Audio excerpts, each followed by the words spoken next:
안녕하세요. 활짝건축 아카데미 김축사입니다. 오늘은 용도 변경에 대해서 알아보겠습니다.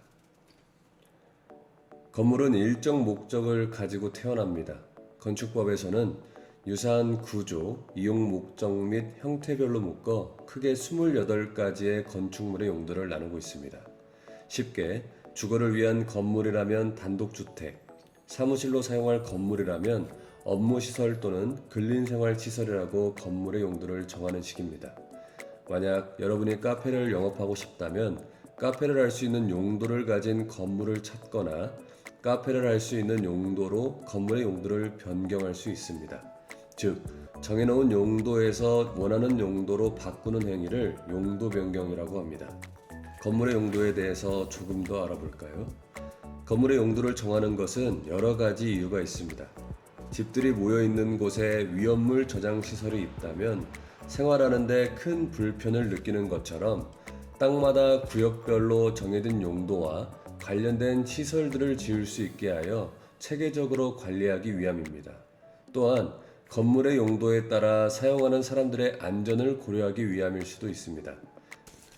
만약 화재가 났을 경우 3, 4명이 살고 있는 집과 수십 명이 방문하는 백화점에 대해 소화시설 및 피난에 대한 기준을 같게 생각한다면 큰 인명피해를 가져올 수 있기 때문입니다. 그런데 용도 변경을 하는데 28가지는 너무 많습니다. 그래서 용도 변경을 위해 앞서 본 용도를 다시 한번 정리합니다. 그리고 9개의 시설구론을 가지고 어디에서 어디로 변경하냐에 따라 크게 3가지로 진행됩니다. 왼쪽으로 갈수록 검토해야 할 것이 늘고 행정 절차도 늘어나기에 조금 더 까다롭다고 생각하면 됩니다.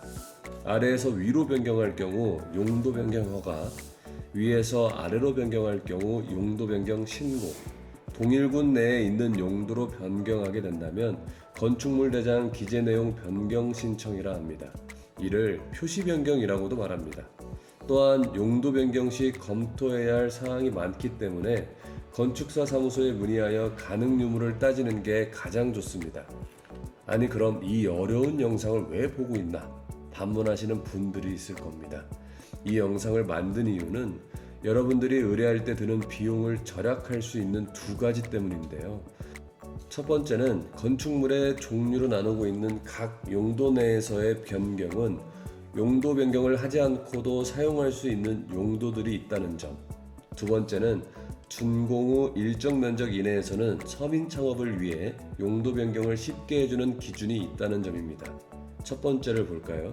28가지 건축물의 용도 중 같은 호에 있는 용도끼리는 별도의 용도 변경을 하지 않아도 됩니다. 그 중에서 가장 자주 언급되는 용도가 근린생활시설 안에서의 용도 변경입니다. 근린생활시설은 주택가와 인접하여 일상생활의 편의를 높여주는 시설들을 말하는데 쉽게 편의점, 병원, 약국, 음식점, 사무소 등 주변에서 쉽게 볼 수 있는 용도라 생각하면 쉽습니다. 다시 말해 1, 2종 근린생활시설 안의 시설끼리 용도 변경은 지금 보여드리는 빨간색 용도를 제외하고는 꼭 할 필요가 없다는 점입니다. 잠깐 눈으로 확인해 볼까요?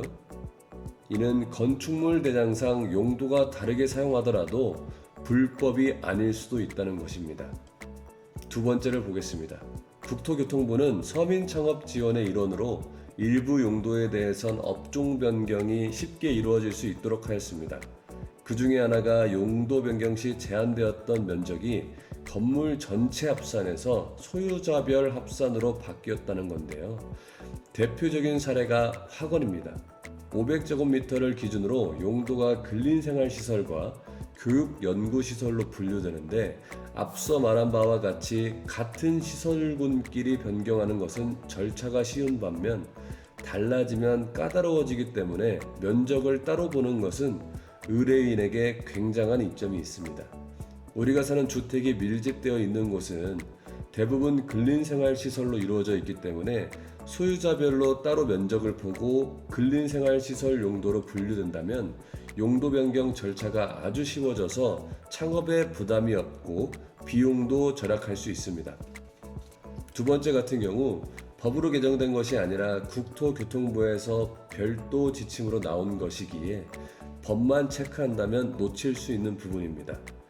당부드리고 싶은 것은 용도별로 체크한다는 것은 쉽지 않기에 이러한 내용이 있다는 것만 알고 혹시 모를 경우를 대비해 용도 변경을 안 해도 될 것 같다 생각되더라도 건축사에게 문의해서 확인 후 진행하는 것이 좋을 것입니다. 그럼 좋은 정보였기를 바랍니다.